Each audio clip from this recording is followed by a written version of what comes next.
If you are planning on breastfeeding, should you buy a steriliser, bottle and formula just in case breastfeeding doesn't go well? This depends on several factors. So firstly, are you planning on exclusively breastfeeding, or is there at some point within your journey you are planning on using bottles, introducing a pump or formula, for example, because that may influence your purchasing decisions during your pregnancy.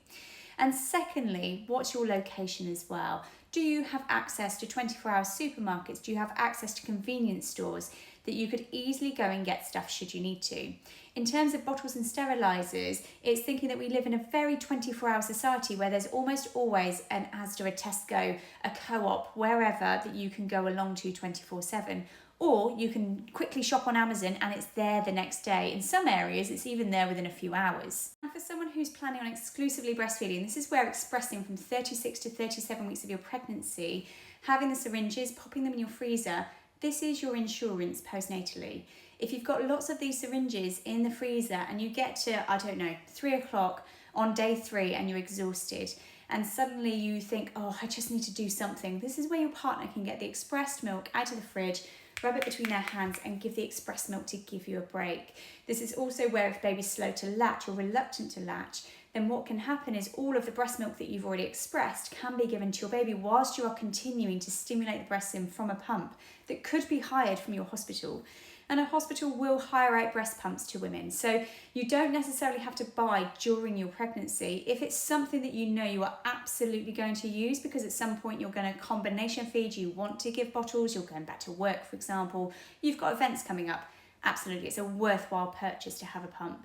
But hospitals do hire out breast pumps, and if breastfeeding wasn't going the way that you had intended whilst you are in an inpatient in a hospital, then you can ask them to hire a breast pump to go home with. And that can buy you a few days, maybe a week or two before then you start looking into your own and your own purchases postnatally. And in terms of sterilisation, there are many methods of sterilising. In the infant feeding series, it goes through the in-depth analysis of all of them. But you can just boil bottles if you have them. So you don't necessarily need any sterilisation. Milton's really cheap. So Milton is a really cheap way of sterilising. And if you're only doing it ad hoc, it's an option that if you just bought a pack of sterilising tablets for like £1 or so. They're also really good, by the way, for sterilising your bath toys when it comes to bath toys later on and cleaning them out.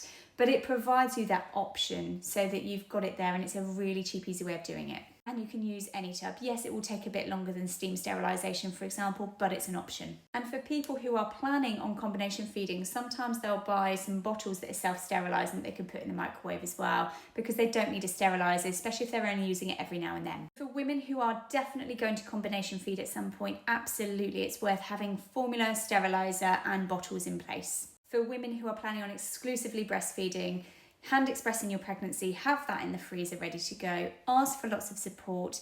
If your baby is slow or reluctant to latch, ask your hospital for a breast pump. And at that stage, you can always order some additional bottles or whatever it is that you need. And it's also remembering that supermarkets also do starter packs of bottles should you need to as well. And most hospitals, particularly if you're having a hospital birth, also have a pharmacy on site where you can send your partner down should you want to grab some stuff before you go home. Or you can stop at a supermarket on your way home if breastfeeding isn't quite going the way that you wanted to. Always reach out for support though. There's the National Breastfeeding Helpline that I can't recommend enough. There's also local support services in most areas. This will really help you.